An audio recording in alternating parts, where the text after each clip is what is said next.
CQDX, CQDX, CQDX. This is Havana calling. CQDX, CQDX, CQDX. This is Radio Havana calling all shortwave listeners and radio amateurs. Welcome to...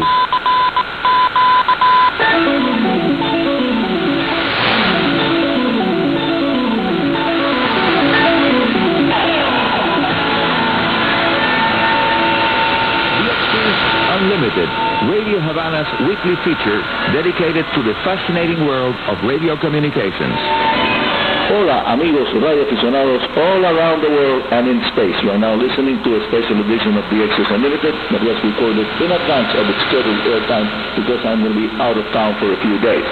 So apologies because today it will not be possible to provide our high frequency plus low band VHF propagation updates and forecasts that you like so much.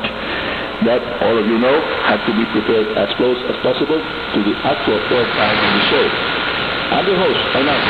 Radio Amateur 02KK, and here is Icom of this special edition. It is related to a very interesting topic, minimalist low-parts count radios. As our Radio Amateur training program advances at the Plaza and Cerro radio clubs of the city of Havana, the idea is to have every student involved in assembling a shortwave radio, shortwave receiver, so that at the end of the training program, they could go home not only with the knowledge about radio amateur rules and regulations, electronics, basic electronics, antennas, and propagation, as well as the bylaws of our National Amateur Radio Federation, but also they are going to go home with a 40 meters band direct conversion receiver. As a matter of fact, the idea was very well received by the students and the teachers, so now we're gathering and testing the parts to build the prototype. The circuit to be used in the project was designed by a Norwegian radio amateur who passed away at a rather young age while walking in the woods near his home. His family and friends researched the website of Lima Alpha 8 Alpha Kilo, LA8AK, and it was there where I found this interesting direct conversion receiver circuit, amigos.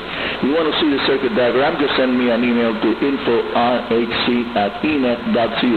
Again, slowly and phonetically, info.rhc, India, November, Foxtrot, Oscar, Romeo, Hotel Charlie, info.rhc, the symbol for at, enet, Echo, November, Echo, Tango, enet, the symbol for period, CU.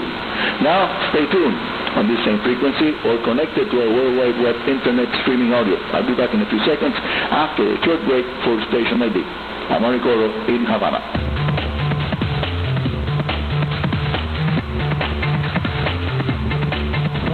This is Radio Havana Cuba. The name of the show is DXers Unlimited. It's on the air twice weekly. Here is now, for your information, our schedule. DXers Unlimited's weekend edition, the one that you are listening probably now or not, I don't know. Maybe you will be listening to the middle of the week program. Well, the weekend edition is on the air just after the top of the hour Radio Havana Cuba newscast. Remember, the weekend edition just after the Radio Havana Cuba hour, top of the hour newscast. The program is on the air several times all along the Sunday and Monday UTC days. Now, our middle of the week edition is on the air just after the half-hour news with the reruns program for Tuesday and Wednesday UTC days. I must add that the scripts of the two shows are totally different, and also that both of them include our exclusive and non-copyrighted shortwave propagation updates and forecasts. And now here is our next Radio Havana-related item. It's our program most popular section, without doubt, and according to your email messages and letters, seems to be the one that you enjoy the most. Here's now, you have questions, and Arnie tries to answer them as soon as possible. Today's question came from South Africa. Listener Ian from Cape Town, South Africa, wants to know why he cannot pick up the trans-equatorial propagation signals on the 10 and 6 meters amateur band at his location. And here is my answer.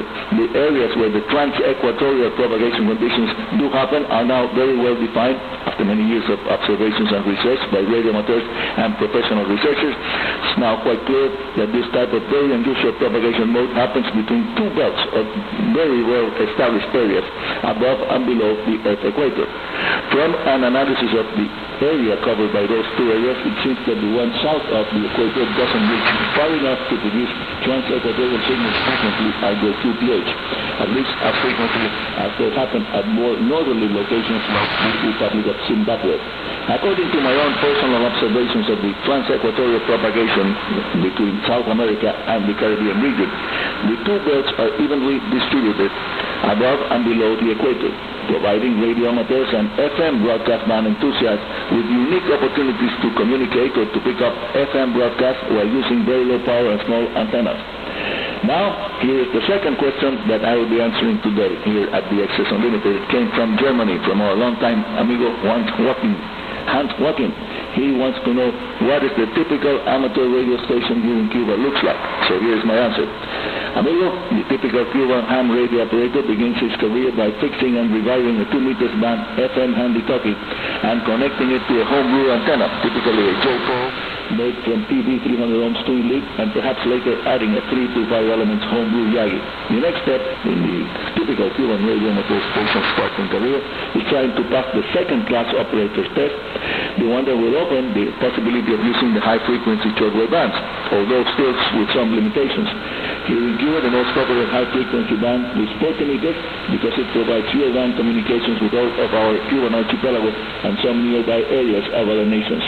The third phase of the startup, either adopting a professional transceiver, usually removing from a fishing boat, or to actually build a transceiver using whatever parts are locally available. Among the most popular designs of homebrew rigs and the Huawei. The first one, an almost all vacuum tube rig, it's a hybrid, and the second one, the Huawei totally solid-state double sideband QRP or low-power transceiver.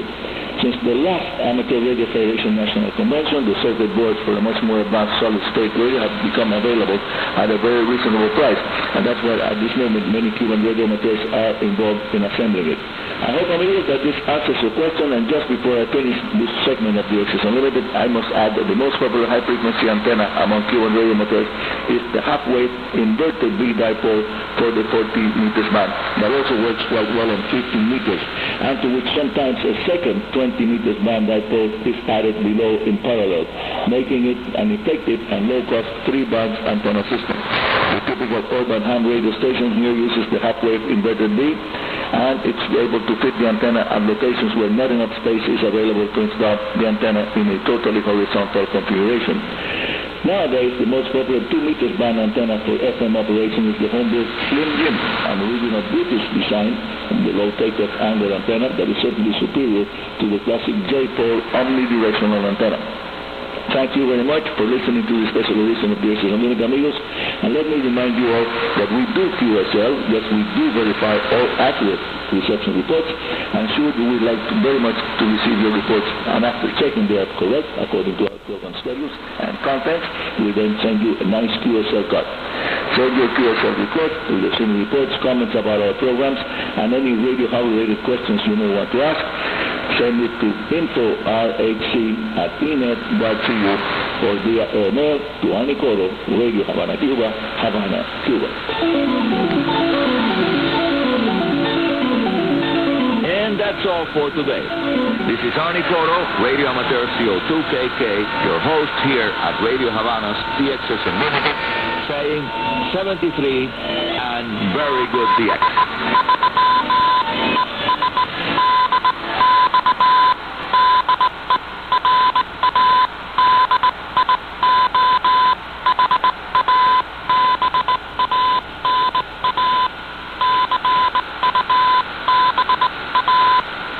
DXers Unlimited, heard every week here on Radio Havana Cuba with Arnie.